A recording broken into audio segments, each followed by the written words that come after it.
Assalamualaikum warahmatullahi wabarakatuh. Perkenalkan nama saya Muhammad Alvin dengan NPM 2317051040 dari kelas B untuk mengerjakan video UTP AI. Yang pertama, di sini untuk studi kasus, eh, studi kasus saya yaitu clustering karena saya genap. Kemudian dataset, dataset saya mengambil dari Kaggle dengan judul Sales Dataset. Untuk deskripsinya, dataset ini berisi transaksi penjualan terperinci termasuk detail pesanan, pendapatan laba, dan informasi pelanggan. Kumpulan data ini dapat digunakan untuk analisis penjualan, peramalan tren, dan wawasan intelijen bisnis. Data tersebut mencakup berbagai kategori produk dan disusun untuk memudahkan analisis kinerja penjualan di berbagai lokasi dan periode waktu. Tujuannya untuk mengelompokkan tipe pelanggan berdasar pola transaksi yang dapat berguna untuk segmentasi pasar, strategi pemasaran, dan analisis profitabilitas pelanggan.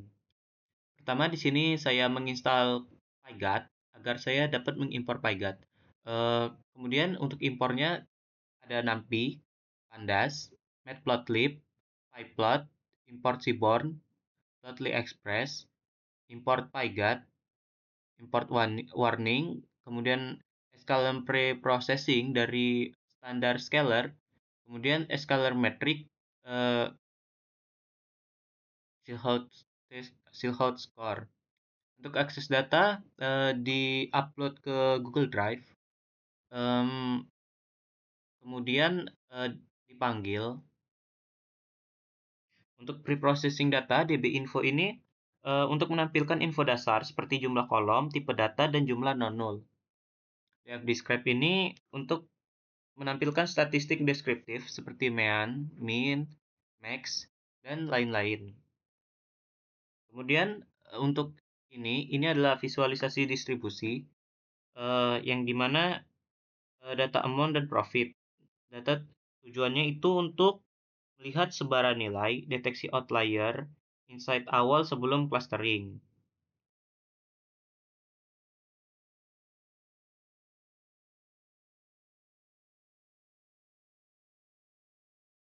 Kemudian untuk gambarnya ini, gambar kiri,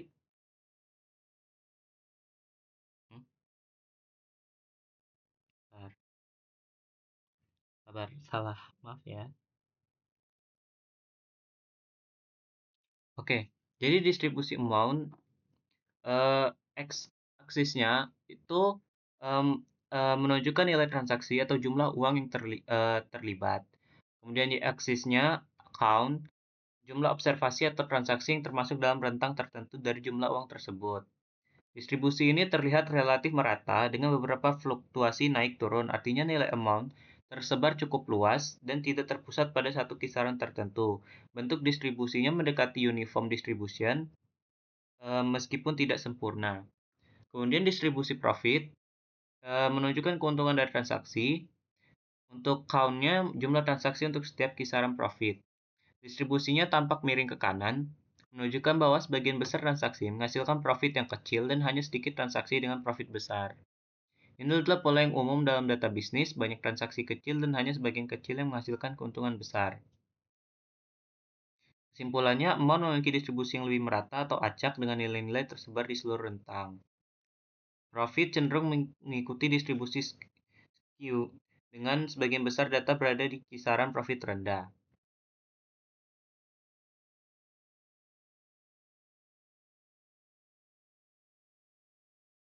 Eh, Kemudian customer data.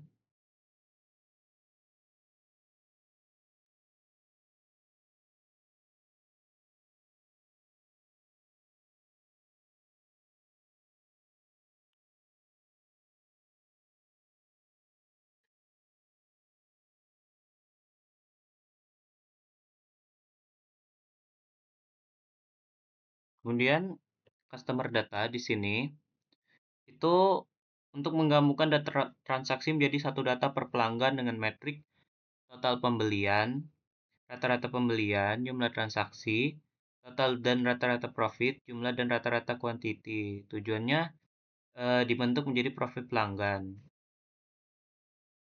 Lalu kemudian ini untuk merapikan.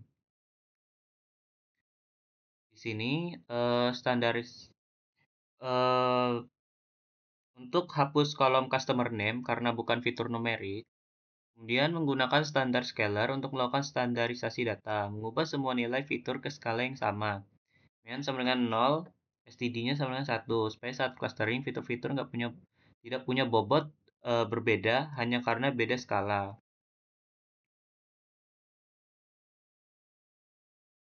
Kemudian untuk printnya ini untuk menampilkan hasil standarisasi untuk 5 pelanggan pertama.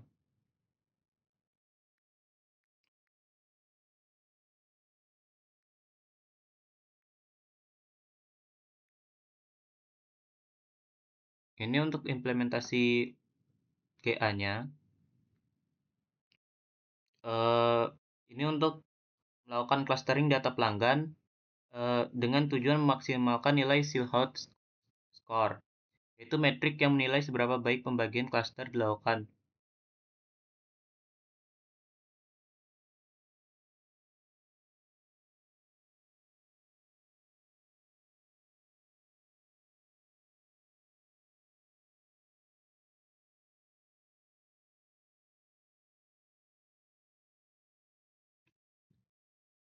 Di sini itu evaluasi fitness, yang dimana setiap solusi dinilai berdasarkan seberapa bagus Android dalam mengelompokkan data. Kemudian GA memilih 10 solusi terbaik dari populasi untuk menjadi parent yang akan menghasilkan generasi selanjutnya.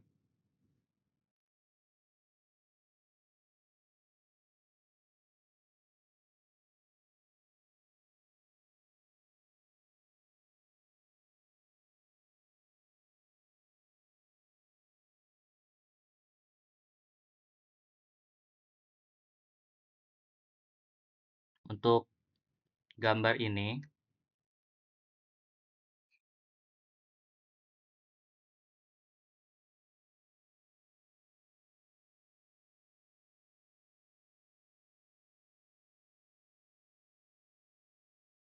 untuk gambar pertama itu sumbu X menunjukkan jumlah generation atau iterasi dari algoritma genetika.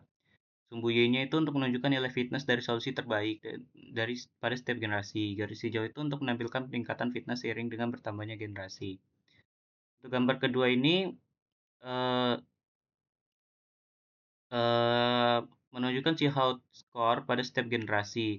Namun karena grafiknya kosong, artinya tidak ada data yang berhasil dikumpulkan atau diproses. Kemudian untuk gambar ini menampilkan hasil segmentasi pelanggan berdasar total amount dan total profit.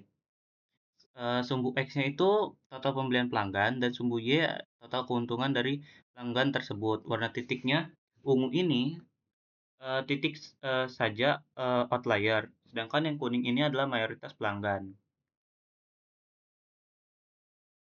Di sini mayoritas pelanggan berada di kisaran kurang dari 15.000 dan total profit kurang dari 5.000, menandakan pelanggan umum dengan volume pembelian dan profit yang tidak terlalu tinggi. Distribusinya membentuk tren positif, semakin besar pembelian, semakin tinggi profit. Kemudian cluster 1 ungu, satu pelanggan sangat menonjol, total amount lebih dari 27.000 dan profit 7.500. Inilah high value customer atau pelanggan premium, dipisahkan ke cluster sendiri karena sangat berbeda dari pelanggan lain.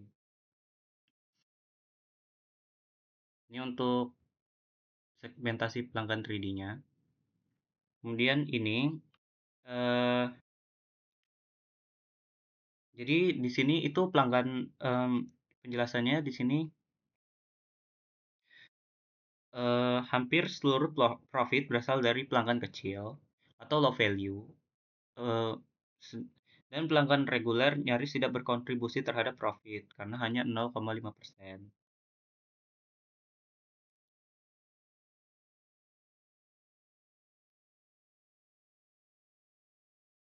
Ini untuk model clustering. Untuk penjelasan ini untuk hasil evaluasi modelnya. Hasilnya 0,4921 untuk Silhouette score, Davis Boolean score-nya 0,7. Untuk penjelasan di sini Yang kanan ini K-means clustering, eh,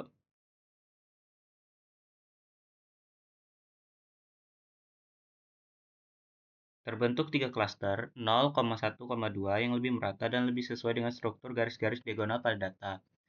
Clustering terlihat lebih akurat, misalkan data berdasar pola geometris.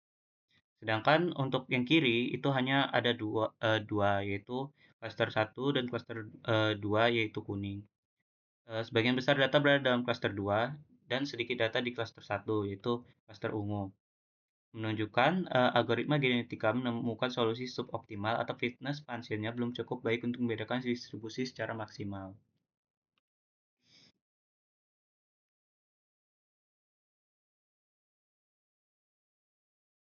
Untuk gambar ini itu menunjukkan analisis segmentasi pelanggan berdasar berbagai metrik, yang dimana segmentasi terdiri dari pelanggan besar, pelanggan reguler, pelanggan kecil.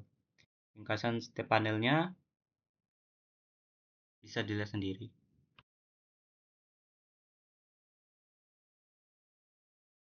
Kemudian ini itu eh, definisinya mengukur berapa baik setiap objek cocok dengan klasternya sendiri dibanding klaster lain. Skor tertinggi ada di 0,491 dicapai untuk 2 hingga 5 klaster, mulai turun tajam pada klaster ke-6 menunjukkan oversegmentasi. Jadi secara Fieldhouse score 2-5 klaster adalah optimal, tapi tidak banyak perbedaan signifikan. Sedangkan untuk Davis-Baldwin score, definisi mengukur seberapa baik klaster dipisahkan. Eh, Kesimpulannya, dari gambar ini, jika ingin segmentasi simpel, 2 atau 3 klaster. Jika ingin segmentasi lebih kaya, 4 atau 5 klaster. 6 klaster jelas terlalu banyak berdasarkan kedua metrik. Untuk gambar yang ini untuk distribusi segmen berdasarkan kota. Dan untuk gambarnya seperti ini, itu pelanggan biru itu adalah besar high value, kontribusi profit tinggi, oranye itu kontribusi profit rendah, sedangkan hijau itu kontribusi sedang. Di mana di sini bisa dilihat Buffalo sebagai jumlah pelanggan terbanyak. San Francisco dan Dallas sama-sama memiliki jumlah pelanggan tinggi. New York City dominasi oleh pelanggan besar. San Diego hingga Cleveland memiliki jumlah pelanggan yang relatif lebih sedikit. Laporan klasifikasinya. Dan ini top 10 fitur paling penting untuk prediksi segmennya hasilnya.